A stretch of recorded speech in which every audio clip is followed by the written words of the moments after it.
Hello everyone, I hope all of you are doing good. अब बहुत ही important concept है दैट इज़ ट्रॉफिक लेवल्स। ठीक है, बहुत सारे क्वेश्चंस हम एक्सपेक्ट कर सकते हैं। ठीक है, राइटिंग में भी और एमसीक्यू फॉर्मेट के अंदर भी। ठीक है, it is the different feeding levels in a food chain और अ फूड वेब या फिर ecological pyramid are called as the trophic levels. ठीक है, जैसे कि placement of the organism based on their nutrient requirement in an ecosystem. जैसे अगर आप ये पीछे डायग्राम देखो, ये वाला डायग्राम, ठीक है, तो जब हम इसका प्लेसमेंट देखते हैं तो इन लेवल्स को हम क्या बोलते हैं? Trophic levels. ठीक है, it is use to determine the energy flow in an ecosystem. Generally 2 और 3 ट्रॉफिक लेवल्स होते हैं इकोसिस्टम में, बट कईयों केसेस में 5 भी हमें देखने को मिल जाते हैं। ठीक है, तो सबसे पहला अगर हम कॉन्सेप्ट देखें तो इकोलॉजिकल पिरामिड क्या होता है? ये एक डायग्रामेटिक रिप्रेजेंटेशन है ऑर्गेनिजम्स की इन हॉरिजॉन्टल बार्स। अगर आप देख रहे हो हॉरिजॉन्टल बार्स हैं टू शो कि उनका रिलेशनशिप, ठीक है, फूड चेन के अंदर या फूड वेब के अंदर एक दूसरे के साथ कैसा है। And it is broad on the base, क्योंकि पिरामिड है। ठीक है, तो वो बेस पे ब्रॉड होगा और टिप उसकी नैरो होती जाएगी। ठीक है, देन हमारे पास 3 टाइप के पिरामिड्स होते हैं: pyramid of number, pyramid of biomass and pyramid of energy. ठीक है, पिरामिड ऑफ एनर्जी याद रखिएगा, इट इज़ ऑलवेज अपराइट। ये ऑलवेज अपराइट होता है, बट जो नंबर वाला है वो रेगुलर या इन्वर्टेड भी हो सकता है, और सिमिलरली बायोमास भी जो है वो अपराइट और इन्वर्टेड हो सकता है। ठीक है, तो देखते हैं रेगुलर या अपराइट का क्या मतलब है और इन्वर्टेड का क्या मतलब है। ठीक है, ये होता है अपराइट और ये होता है इन्वर्टेड। ठीक है, तो अभी पढ़ेंगे। पिरामिड ऑफ नंबर सबसे पहले देखते हैं। This type of pyramid shows the total number of individual organisms eight each trophic level in the food chain. ठीक है, तो टोटल नंबर क्या है इंडिविजुअल ऑर्गेनिजम्स का? ठीक है, नंबर देखना है आपको यहाँ पे। ठीक है, तो उसको हम क्या बोलेंगे? Pyramid of number. अब इसमें भी 2 टाइप मैंने जैसे बताई, एक हो गया कि अपराइट, ठीक है, बेस बड़ा है टिप छोटी है, बट कईयों में क्या है, टिप बड़ी है और बेस छोटा है। ठीक है, तो देखते हैं ये कौन सी सिचुएशंस में क्रिएट होता है। अब रेगुलर या अपराइट देखते हैं। In upright pyramid the number of producers are always more than the number at the trophic level. जो मतलब फर्स्ट ट्रॉपिक लेवल होगा, ये वाले से हमेशा प्रोड्यूसर्स का नंबर ज़्यादा होगा। ठीक है, when we move upward the organism in the tropic level जो है वो कम होते जाएंगे। जैसे आप देख रहे हो प्रोड्यूसर ज़्यादा है, फिर हार्बीवोर कम हो गए, फिर कार्निवोर और कम हो गए, फिर ऊपर के जो टॉप कार्निवोर्स हो गए या टर्शरी कंज्यूमर्स हो गए वो सबसे ज़्यादा कम हो गए। ठीक है, एग्जाम्पल में क्या आएगा? Grassland ecosystem. यहाँ पर क्या है, ग्रासेस जो है वो डोमिनेट करते हैं, जो सपोर्ट करते हैं हर्बीवोर्स को। ठीक है, बहुत सारे ग्रासेस होंगे, उसके ऊपर कुछ हर्बीवोर्स जो हो गए जैसे कि ग्रास हॉपर वगैरह हो गए, वो उससे कम नंबर में हो गए। अब ग्रास हॉपर को खाने वाला आगे जो सेकेंडरी कंज्यूमर हो गया जैसे स्नेक वगैरह हो गए, तो वो और ज़्यादा कम हो जाएंगे। फ्रॉग्स, बर्ड्स हो गई। ठीक है, अब फ्रॉग्स और बर्ड्स को खाने वाली आगे जो चील वगैरह हो गई, ठीक है, दैट इज़ हॉक्स, वो और ज़्यादा कम है, टॉप कार्निवोर्स। तो जैसे जैसे हम ऊपर की तरफ को जा रहे हैं, जो नंबर है ऑर्गेनिजम्स का वो कम होता जा रहा है। तो ऐसे पिरामिड को हम क्या बोलते हैं? Upright pyramid. और ये कौन से इकोसिस्टम में हमें देखने को मिलता है? ग्रासलैंड इकोसिस्टम में। ठीक है, अब इन्वर्टेड पिरामिड हमें कौन से सिस्टम में देखने को मिलता है? यहाँ पे ऑर्गेनिजम्स जो होंगे बेस पे वो बहुत कम होंगे नंबर में। ठीक है, एंड जैसे जैसे हम ऊपर की तरफ को जाएंगे नंबर ऑफ ऑर्गेनिजम्स जो है वो बढ़ता हुआ जाएगा। एग्जाम्पल क्या हो गया? Tree ecosystem. तो याद रखना, ट्री इकोसिस्टम जो है उसमें जो पिरामिड ऑफ नंबर होता है वो इन्वर्टेड होता है। ठीक है, देखो यहाँ पे जैसे एक ट्री है, अब उस ट्री के ऊपर बहुत सारी बर्ड्स हैं, मान लीजिए 10 बर्ड्स हैं। ठीक है, अब इन 10 बर्ड्स के ऊपर कुछ लाइस या बग्स, मतलब छोटे छोटे से कीड़े जो इनके पंखों में रहते हैं, वो 100 हो गए। ठीक है, अब इसके ऊपर, ठीक है, इन बग्स के ऊपर और छोटे छोटे पैरासाइट है जो कि 1000 हो गए नंबर में। तो एक ट्री इकोसिस्टम के अंदर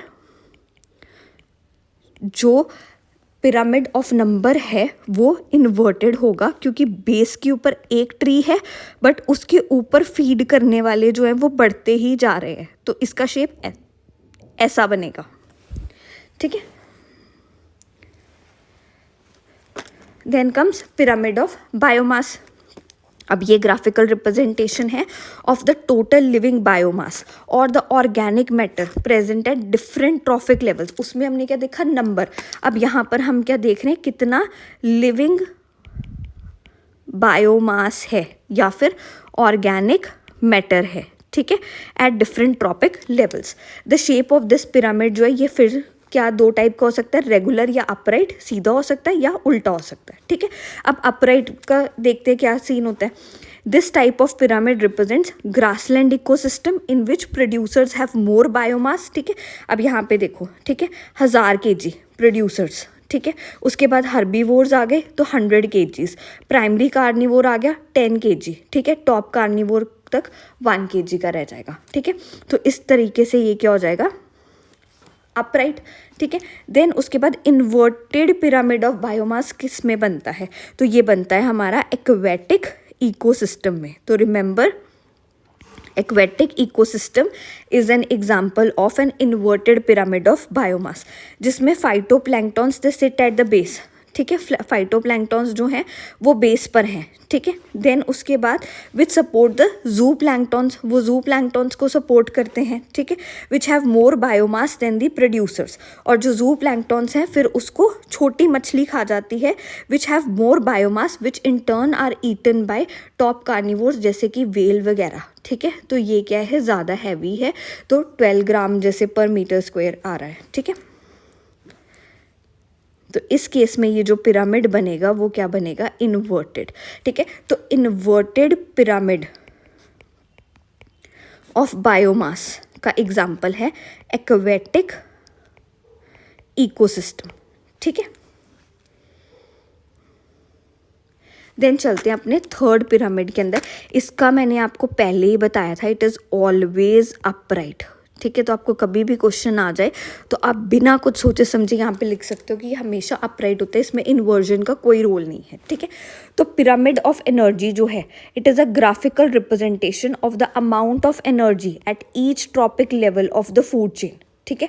ये रिप्रेजेंट करता है the flow of energy from one trophic level to another, कि कितना एनर्जी जो है वो आगे ट्रांसमिट हो रहा है एक ट्रॉपिक लेवल से नेक्स्ट ट्रॉपिक लेवल के ऊपर, ठीक है। Pyramid of energy is always upright because 10% of the total energy जो स्टोर होती है एक सोर्स में is lost while moving from one trophic level to the another, ठीक है। जैसे जैसे वो ऊपर की तरफ को जाएगा उतना कम एनर्जी जो है, 10% एनर्जी हमेशा कम होती जाएगी। तो इसी को हम 10% लॉ भी बोलते हैं, ठीक है। एग्जाम्पल, अब फॉरेस्ट इकोसिस्टम में सपोज कीजिए producers hold 100% energy receive from sunlight. When the grass is eaten by the deer which are less in number, they store only 10% energy as most of the energy is lost during the metabolic activity, ठीक है। बाकी वो जब अपना respiration कर रहा है तो उसके अंदर भी वो सब कुछ जो है उसको यूटिलाइज कर रहा है उस एनर्जी को अपने जीने के लिए, ठीक है। जब उसको ऊपर वाला खाता है तो उसको सिर्फ 10% एनर्जी मिलती है, ठीक है। देन उसके बाद आगे हमारा सेकेंडरी कंज्यूमर, इसको फिर सिर्फ 10% मिलेगी, ठीक है। तो वो कितनी रहेगी, 1%। फिर इसके ऊपर वाला उसको टर्शियरी लेवल पे 0.1%, फिर उसको 0.01%। तो 10% एनर्जी ही जो है वो आगे जा पा रही है, ठीक है। Then 10 top carnivores they receive very less energy in this type of pyramid, ठीक है। तो इसको हम क्या बोलते हैं, पिरामिड ऑफ एनर्जी। फिर कुछ और इम्पॉर्टेंट कॉन्सेप्ट्स हैं जिसके ऊपर बहुत फ्रीक्वेंटली आप क्वेश्चंस जो है एक्सपेक्ट कर सकते हो। फर्स्ट कॉन्सेप्ट इज इकोटोन, ठीक है। ये वो ट्रांजिशन जोन होता है दो इकोसिस्टम के बीच का या दो कम्युनिटीज़ के बीच का, ठीक है, as the zone of interaction, जहाँ या फिर इसको बोला जाता है zone of interaction between two ecosystems, ठीक है। ये फॉरेस्ट का है, ये नॉन फॉरेस्ट का हो गया, तो ये जो इसके बीच का ट्रांजिशनिंग जोन हो गया, ठीक है, उसको हम क्या बोलते हैं, इकोटोन। इकोटोन जो है वो मेनली डेवलप करता है due to environmental changes in the adjoining ecosystem. इसके अंदर दोनों के कैरेक्टरिस्टिक्स होते हैं, ठीक है। यहाँ पर जो होंगे वो दोनों के कैरेक्टरिस्टिक्स होंगे and it provides habitat for different species, thus help in maintaining the biological diversity. The area is very sensitive because it hosts many different species and minor changes in this area जो है वो इन species को बहुत ज़्यादा impact करती हैं, ठीक है। एग्जाम्पल से देखते हैं। अब ये फॉरेस्ट इकोसिस्टम, घने घने पेड़, ठीक है, अलग टाइप के जानवर आपको देखने को मिलेंगे। अगर हम मान लें यहाँ पर बीच में ग्रासलैंड है, ठीक है, तो यहाँ पर क्या है, बहुत खुला खुला एरिया है, छोटे छोटे ग्रास, छोटे छोटे श्रब्स हो गए, उनको खाने वाले कुछ ऐसे छोटे मोटे जानवर जो है वो आपको देखने को मिल जाएंगे, ठीक है। तो अब जब एक इकोसिस्टम जो है वो ट्रांजिशन कर रहा है, जैसे आप मान लीजिए आप चल के जा रहे हो, ठीक है, तो आप जब ग्रासलैंड से फॉरेस्टेड एरिया की तरफ को जाओगे तो एक जोन तो बीच में ऐसे आएगा ना जहाँ पे फॉरेस्ट और ग्रासलैंड का आपस में मेल होगा, तो वो मेल होने वाली जगह को हम क्या बोलेंगे, इको टोन। तो इसके पास क्या होंगे, दोनों के कैरेक्टरिस्टिक होंगे, ग्रासलैंड वाले भी होंगे और फॉरेस्टेड वाले भी होंगे, ठीक है। तो उसकी वजह से ये देखने में भी पैथ जो है वो थोड़ा सा डिफरेंट लगेगा हमें, ठीक है। और इसी डिफरेंस की वजह से यहाँ पे जिस तरीके की स्पीशीज़ इवॉल्व करेंगी वो भी कंपैरेटिवली थोड़ी सी डिफरेंट होंगी, ठीक है। तो अगर मतलब थोड़ा सा भी चेंज जो है इस एरिया में आएगा तो वो इन स्पीशीज़ को बहुत ज़्यादा इम्पैक्ट करेगा, बिकॉज उनका एवोल्यूशन हुआ है एक मतलब ट्रांजिशन के दौरान, ठीक है, दैट इज़ ग्रासलैंड से फॉरेस्ट की तरफ को जाते हुए, तो उनका एवोल्यूशन हुआ है। तो अगर ये जो ट्रांजिशन जोन है इसके अंदर डिस्टर्बेंस होगा, अगर ये एरिया जो है उसके अंदर डिस्टर्बेंस होगा तो इन दैट केस उन स्पीशीज़ के ऊपर बहुत ज़्यादा इम्पैक्ट पड़ेगा, ठीक है। तो ये कॉन्सेप्ट हो गया इकोटोन का, बहुत ही इंपॉर्टेंट कॉन्सेप्ट है, ठीक है। So there is one more concept that is edge effect.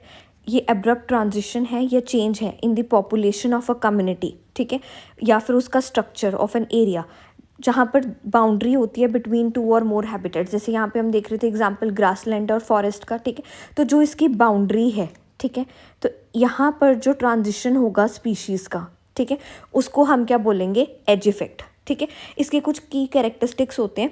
एक तो जो ऑर्गेनिजम्स होते हैं यहाँ पर उनकी डेंसिटी जो है वो कंपैरेटिवली हाई होती है यहाँ पे, ठीक है। देन उसके बाद क्या है कि यहाँ पर ग्रेटर नंबर ऑफ स्पीशीज़ जो है हमें देखने को मिलती हैं। तो जो डिफरेंट स्पीशीज़ हमें इस एरिया में, एज एरिया में देखने को मिलती हैं, तो ऐसी स्पीशीज़ को हम क्या बोलते हैं, एज स्पीशीज़।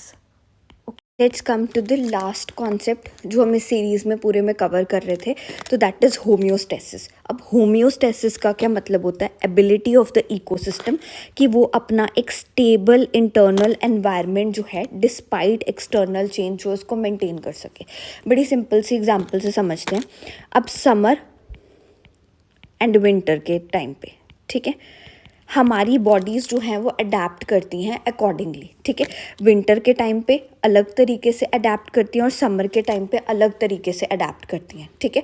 बट अगर वो अडेप्ट ना करें या इंटरनली बॉडी जो इसको अडेप्ट ना करे तो extreme changes in environmental condition will have very detrimental effects on the humans, तो बहुत ज़्यादा बुरा इम्पैक्ट पड़ेगा, ठीक है। तो इसी फिनोमिना को जो हमारे अंदर चलता है उसको बोलते हैं होम्योस्टेसिस, ठीक है। एग्जाम्पल अगर इकोसिस्टम पे देखें, अगर एक स्पीशी का नंबर जो है वो बहुत ज़्यादा बढ़ जाएगा तो उसकी पॉपुलेशन को कंट्रोल करने के लिए प्रेडेटर्स का नंबर जो है वो बढ़ जाएगा या फिर फूड जो है उसका शॉर्टेज हो जाएगा। तो जिसकी वजह से मैंने पहले बताया था ना कि वो स्पीशी जो है वो अपने आप जो है अपने स्टेबल कंडीशन में आ जाएगी और इकोसिस्टम जो है वो वापस से अपने आप को स्टेबिलिटी में ले जाएगा, ठीक है। तो फर्स्ट लेक्चर के अंदर हमने इस कॉन्सेप्ट को बहुत अच्छे से डिस्कस किया था, ठीक है। अब एग्जांपल्स अगर इंडिविजुअल लेवल पे देखें तो थर्मो रेगुलेशन जो कि मैमल्स में होती है, जैसे कि ह्यूमंस हो गए अपना इंटरनल बॉडी टेम्परेचर मेंटेन करते हैं कोल्ड एनवायरनमेंट्स के अंदर, दे शिवर टू जनरेट हीट। जब आपको बहुत ज़्यादा शिवरिंग होती है तो बॉडी जो है वो हीट जनरेट करती है। इन हॉट कंडीशंस आपको स्वेटिंग होती है तो आपकी बॉडी जो है वो कूल डाउन हो जाती है। तो ये सब क्या एग्जांपल्स हो गए थर्मो रेगुलेशन के, ठीक है। आपने बहुत सारे जानवरों को देखा होगा जो सर्दियों में आपको नहीं देखने को मिलते हैं, बिकॉज उनमें ये थर्मो रेगुलेशन या होम्योस्टेसिस नहीं होती है, वो पोइकिलो थर्मल होते हैं, ठीक है। दे आर पोइकिलो थर्मल या फिर कोल्ड ब्लडेड होते हैं, हम जैसे वार्म ब्लडेड हैं, ठीक है। देन उसके बाद वाटर बैलेंस इन प्लांट्स, ठीक है। अब प्लांट जो है रेगुलेट करता है वाटर को through transpiration, absorbing water through roots and releasing it via the leaves. तो स्टोमेटा क्लोज हो जाते हैं to conserve the water in the dry conditions. अब जैसे कि डेजर्ट प्लांट्स होते हैं, ठीक है। अब उनके अंदर क्या है, वहाँ पर बहुत ज़्यादा हीट है तो उनके जो पत्ते होंगे वो बहुत छोटे छोटे होंगे, बिल्कुल छोटे छोटे लीव्स होंगे, ऊपर से वो बहुत ज़्यादा थिक होंगे, ठीक है। उसके ऊपर एक वैक्सी सी कोटिंग भी आपको दिखेगी। जैसे अगर आप एक पत्ते के ऊपर एक वैसलीन की लेयर लगा दो तो आपने क्या किया कि जो लीव है उसके ऊपर के जो पोर्स हैं उनको आपने बंद कर दिया, तो अब यहाँ से पानी बाहर नहीं निकल पाएगा। तो डेजर्ट एरिया में तो हमें यही चाहिए ना कि जितना कम ट्रांसपिरेशन हो सके, जितना कम पानी बाहर निकल सके, ठीक है। देन उसके बाद क्या गया, ऑस्मो रेगुलेशन इन फिश। अब जो फ़िश है वो मेंटेन करती है सॉल्ट और वाटर का बैलेंस। सॉल्ट वाटर फ़िश जो है वो एक्सक्रीट करती है एक्सेस सॉल्ट और कंजर्व कर लेती है वाटर को, वाइल जो फ्रेश वाटर होती है वो बिल्कुल उसका ऑपोजिट करती है, ठीक है। देन क्या है, कैमोफ्लेज इन एनिमल्स। अब बहुत सारे ऐसे एनिमल्स होते हैं जो अपने आप को बचाने के लिए अपने प्रेडेटर से, ठीक है, जिसको मारने वाला है, खाने वाला है, तो अपने आप को अपने एनवायरमेंटल कंडीशंस के साथ जो है कैमोफ्लेज करती है, ठीक है, ताकि to regulate temperature and avoid predators contributing to their survival, ठीक है।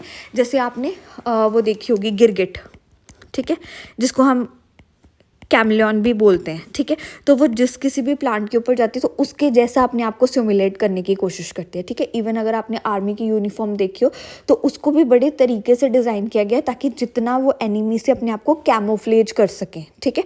तो टेरेन के अकॉर्डिंग जो है वो अपने आप को कैमोफ्लेज कर लेते हैं ताकि उनकी विजिबिलिटी कम हो सके।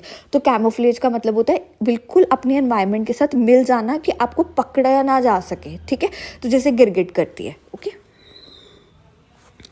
अब हमारा next important concept that is ecological succession. अब इकोलॉजिकल सक्सेशन क्या होता है, नेचुरल या ग्रेजुअल प्रोसेस जिससे इकोसिस्टम चेंज होता है और डेवलप होता जाता है over a period of time. आपने बहुत बार देखा होगा कहीं पर एक बिल्कुल बंजर ज़मीन होगी, पर अगर आप उसको कुछ सालों के बाद देखोगे तो वहाँ पे बहुत घना फॉरेस्ट जो है वो आ जाएगा, ठीक है। The changes include either changes in species, composition, structure या architecture of the vegetation. These changes lead finally to a community that is in near equilibrium with the environment that is called as the climax community. मतलब जो आखिरी में आती है climax community, ठीक है। जो entire sequence of communities that successively change in a given area उसको हम क्या बोलते हैं, सीर, ठीक है। अभी बस शॉर्टली आपको सारी चीज़ ज़्यादा अच्छे से समझ आ जाएगी, हम डायग्राम के थ्रू देखते जाएंगे, ठीक है। अगर आप यहाँ पे देखो तो बिल्कुल बंजर है, फिर छोटा छोटा यहाँ पर कुछ मॉस हो गया, कुछ भी छोटा छोटा ग्रास हो गया, वो आना स्टार्ट हो गया, ठीक है। फिर उसके बाद थोड़ी सी और कंडीशंस फिजिबल हुई तो थोड़े हमें छोटे प्लांट्स, श्रब्स, हर्ब्स देखने को मिल गए, ठीक है। देन कंडीशंस जो हैं, अब कंडीशंस कैसे फिजिबल हो रही हैं कि जितने ज़्यादा प्लांट्स वहाँ पर आ रहे हैं तो डिकम्पोजिशन के साथ साथ, ठीक है, और बैक्टीरियल एक्शन के साथ साथ ये सॉइल जो है वो एनरिच होती हुई जा रही है। तो जितनी ही एनरिच होती हुई जाएगी उतने यहाँ पर ज़्यादा प्लांट्स के बढ़ने की प्रोबेबिलिटी बढ़ जाएगी, ठीक है। तो फिर हमें थोड़े छोटे छोटे पेड़ नज़र आने शुरू हो जाएंगे एंड फाइनली जिसको अभी हमने देखा ना कि क्लाइमैक्स कम्युनिटी, जो वहाँ पे मतलब कि एक एक्चुअल में अपने आप को पूरा अच्छे से सेटल कर लेती है, अपनी जड़ें जमा लेती है, ठीक है। तो उसको हम क्या बोलते हैं, क्लाइमैक्स कम्युनिटी। और ये जो ट्रांजिशन है एक कम्युनिटी का दूसरी कम्युनिटी में चेंज होने का, तो इसको हम बोल रहे थे सीर्स। आई होप अब आपको समझ आ गया होगा जो ऊपर हमने देखा है, ठीक है। अब टाइप्स ऑफ सक्सेशन कैसी होती है, primary succession, secondary succession, autogenic succession और एलोजेनिक सक्सेशन, ठीक है। तो एक एक करके देखते हैं। प्राइमरी सक्सेशन क्या है, ये वो प्रोसेस है जिसके अंदर प्लांट्स या एनिमल्स कॉलोनाइज करते हैं एक नए पैच ऑफ लैंड को for the first time. And in this type of succession ecological life जो है वो बिल्कुल स्क्रैच से स्टार्ट होती है। जैसे मान लीजिए ये बिल्कुल एक बेयर रॉक है, बंजर है, ठीक है, उसके ऊपर थोड़ा सा एनवायरनमेंट के अंदर ह्यूमिडिटी आई, ठीक है, टेम्परेचर जो है वो भी फिजिबल सा हुआ, 25-27 डिग्री के आसपास का हुआ, तो वहाँ पे मॉस और लाइकेंस जो है वो ग्रो करने शुरू कर देंगे और उसी की वजह से यहाँ पर क्या होगा, सॉइल का फॉर्मेशन होना शुरू कर देगा, ठीक है। और जब वो मर जाएंगे तो वो मिट्टी बन जाएंगे, ठीक है। अब मिट्टी डेवलप हो गई है, अब मिट्टी डेवलप हुई है, उसमें मॉइस्चर आया, ठीक है, विंड चल रही है, तो कोई ना कोई सीड जो है वो यहाँ पर आकर जर्मिनेट कर जाएगा क्योंकि ह्यूमिडिटी है, एक नॉमिनल टेम्परेचर है, फिर यहाँ पर रेनफॉल हो रहा है, ठीक है। तो ये सब सिचुएशन बन गई उसकी जर्मिनेशन की, ठीक है। तो अब यहाँ पर क्या है, छोटा मोटा घास हो गया, छोटे प्लांट्स जो हो गए वो ग्रो करना शुरू कर देंगे। अब फिर से ये प्लांट जो उसका एक लाइफ साइकिल ख़त्म होगा, अब दोबारा से गर्मी आएगी, प्लांट सड़ जाएगा, वो वहाँ पर उसको पानी एडिक्वेट नहीं मिलेगा, तो वो नीचे फिर से जाके सॉइल को और उसकी लेयर को मोटा करता हुआ जाएगा, ठीक है। उसकी वजह से फिर यहाँ पर कोई और पोलन आएगा जो कि इस सिचुएशन में अपने आप को अपनी फिजिबिलिटी बना सकेगा, सॉइल थिकन होगी और छोटे छोटे प्लांट्स हमें यहाँ पे देखने को, श्रब्स देखने को मिल जाएंगे, ठीक है। और फिर धीरे धीरे करके उसके ऊपर ट्रीज आने शुरू हो जाएंगे। तो जब जहाँ पर कोई लाइफ एग्जिस्ट नहीं की है, वहाँ से बिल्कुल स्क्रैच से, ज़ीरो से कहीं पर लाइफ स्टार्ट हुई है, तो ऐसी सक्सेशन को हम क्या बोलते हैं, प्राइमरी सक्सेशन, ठीक है। Ecological life started on the cooled lava expose through volcanism, newly formed island, bare rocks या फिर ग्लेशियल रिट्रीट के बाद जब बनती है, वहाँ पे दोबारा से लाइफ शुरू होती है। तो ऐसे चीज़ को हम क्या बोलते हैं, प्राइमरी सक्सेशन, ठीक है। Due to absence of soil in this region, lichens, mosses and few small plants, ये जीते हैं वहाँ पे without any soil, might appear for the first time and the species are known as pioneer. अब pioneer word का क्या मतलब है, जो शुरुआत करते हैं, ठीक है, that they are known as pioneer species. Decomposition of these plants, ठीक है, ये फॉर्म करेंगे सॉइल को, एंड इन इंटरमीडिएट स्टेज फिर shrubs, herbaceous plant, that is छोटे छोटे बिल्कुल प्लांट्स जो हैं, उनकी रूट्स बनेंगी जो सॉइल को और ज़्यादा इम्प्रूव करेगा और ज़्यादा कॉम्प्लेक्स स्पीशीज़ के आने की प्रोबेबिलिटी को बनाएगा, ठीक है। तो over the course of time, thousands of years के अंदर यहाँ पर फिर एक फॉरेस्ट का डेवलपमेंट हो जाएगा, जो अल्टीमेटली जाके climax community, that is final, climax हम बोलते हैं ना किसी चीज़ का फाइनल, ठीक है। अब आ गया सेकेंडरी सक्सेशन। अब सेकेंडरी सक्सेशन के अंदर क्या होगा, it is the process in which the change of species structure composition is due to the disturbance of the habitat of the species in the ecosystem। कोई disturbance आएंगी, कुछ इस तरीके की environmental conditions पैदा होंगी जिसकी वजह से जो already existing वो छोटे छोटे plants थे उनके अंदर disruption आएगा, ठीक है। जैसे कि कोई पे fire लग जाएगी, flooding हो जाएगी, windstorm आ जाएगा, कोई human activity हो जाएगी, ठीक है, तो वो initiate करेगी फिर secondary succession। Thus secondary succession happens only on the previously colonized area। तो जैसे कि हमने प्राइमरी सक्सेशन के अंदर पढ़ा था, वो बिल्कुल ही बेयर या बंजर ज़मीन पे होती है। तो प्राइमरी सक्सेशन के बाद जो सेकेंडरी सक्सेशन होती है, उसका प्राइम कंडीशन क्या है कि वहाँ पे पहले से कोई प्री एग्जिस्टिंग स्पीशी होनी चाहिए, ठीक है। तो ये इस टाइप की सक्सेशन, क्योंकि इसने ऑलरेडी स्टार्टेड से स्टार्ट करना है, ठीक है। अगर हमारी रेस की लाइन तो ये है, कोई इंसान यहाँ से शुरू कर रहा है, उसको यहाँ तक पहुँचने में ज़्यादा टाइम लगे, अगर कोई यहाँ से शुरू कर रहा है तो वो पहले पहुँच जाएगा, ठीक है। तो प्रेजेंस ऑफ न्यूट्रिएंट्स और सॉइल ऑलरेडी है इसके पास, ठीक है। फिर आ गई हमारी autogenic succession. It refers to the ecological succession that is driven primarily by the biological activities of the organisms within the ecosystem, ठीक है। जैसे कि पॉन्ड टू मेडो का ट्रांसफॉर्मेशन जो होता है, जैसे कि एक्वेटिक प्लांट्स जो हैं वो ग्रो करते हैं एक शैलो, अगर मान लीजिए एक शैलो पॉन्ड है, ठीक है, इसके अंदर कुछ ऐसे प्लांट्स जो है वो ग्रो करने स्टार्ट हो गए। As they die and decompose, तो ऑर्गेनिक मैटर यहाँ पर एक्यूमुलेट होता जाएगा, converting the pond into a meadow over time, ठीक है, तो इसको भर देगा, ठीक है। देन हो गई एलोजेनिक सक्सेशन, ठीक है। It refers to the ecological succession driven by external environmental factors या forces rather than changes initiated by the organism in the ecosystem, ठीक है। अब देखिए, जो ऑटोजेनिक थी, ऑटो मतलब अपने आप से, ठीक है, उसमें क्या है कि उसका प्राइमरी ड्राइविंग फोर्स जो है वो बायोलॉजिकल एक्टिविटी ऑर्गेनिज्म का है। बट एलोजेनिक सक्सेशन के अंदर जो प्राइमरी ड्राइविंग फोर्स है वो उसका एक्सटर्नल एनवायरनमेंट है, ना कि उसका ऑर्गेनिज्म, ठीक है। And these external factors alter the physical environment, creating conditions that favour new communities of plants and animals, ठीक है।